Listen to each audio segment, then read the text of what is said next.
Thank you, Mr. Chairman. The Democrats talk about a climate crisis. My guess is most Americans are more concerned right now about the inflation crisis. Ms. Tubbs, is the price of gas higher today than it was a year ago? Yes. How about the price of everything? Is the price of everything higher today than it was a year ago? Generally, yes. And when you shut down a pipeline, is that probably one of the factors that contributed to the higher cost of gas today? It's hard for me to make a connection from A to B, but it certainly doesn't help. The way to decrease prices is to increase supply, and pipelines are an incredibly important part of it. Is the overall cost of energy higher today than it was a little over a year ago? Yes, significantly. And when the price of energy goes up, that drives the cost of everything else, because you got to ship it, you got to make it. It takes energy to make things. It takes energy to transport things. It takes energy to ship things. So when the price of energy goes up, it contributes greatly to the price of everything else increasing. Is that accurate? Yes, that's correct. I think you could call energy the master resource because of its impact throughout the economy. So it sort of begs the obvious question, would it help if the United States produced more oil and gas and more energy here? Would that be helpful? Absolutely. I think, yes, that's basic economics. To solve for high prices and high demand, you increase supply. So basic economics would help with the fundamental fact we're dealing with today, which is we have a 40-year high inflation. It would help if we would increase oil and gas production here, right? Yes, absolutely. And I think the resources, the policies to be able to do that. Well, then why would the Democrats want to decrease production? I mean, we had a hearing in this very room. Well, you're not in this room, you're virtual, but we're in the room. We had a hearing in this room a few months ago where one of our Democrat colleagues said to the CEO of Exxon, Mr. Woods, would you commit to reducing the production of oil?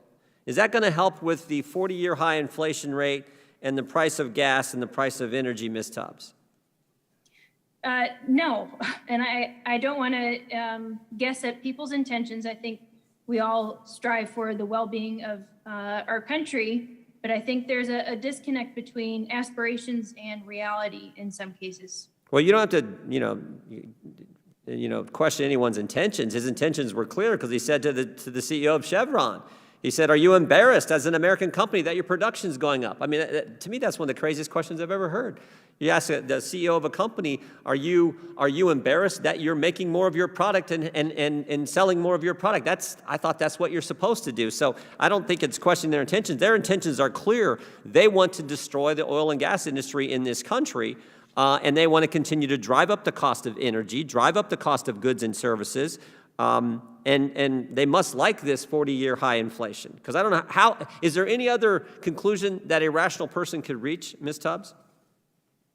I don't think so. And sir, to your point just now, I think one of the more troubling things about this conversation is that politicians at all should be telling a company what they ought to produce and what kind of company they ought to be. Well, someone needs to tell that to the Democrats, because that's all they want to do. That's all they want. Is it better to produce energy in the United States of America to help our economy, or would it be better to bring it in from overseas? I think we have a lot of resources here in the United States that provide affordable, reliable energy. I think the goal is to have free flow of energy and free trade of energy, because there's efficiencies to be gained there that help consumers.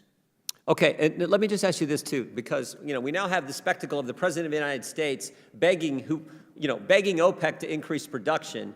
Does the President of the United States asking and begging OPEC to increase production, will that help with climate change and the climate crisis that the Democrats talk about so much? No, and I think the reason I'm struggling with some of this conversation is, President Biden's administration has admitted that the U.S. could shut off their emissions, if that were possible, tomorrow, and it'd have no impact on global temperatures by the end of the century. So what this amounts to is wanting to release some political pressure for high energy prices, pursue a political agenda for certain energy technologies, and I think in some cases. So Ms. Tubbs, if I could just interject, because you said something important there. So the position of this administration is they want America to go to zero emissions, which will not change what's happening relative to the climate around the world because all these other countries pollute so badly. But at the same time they're doing that, they're actually begging foreigners, OPEC, to increase production and send it in, which will exacerbate the very problem you just cited. Is that accurate?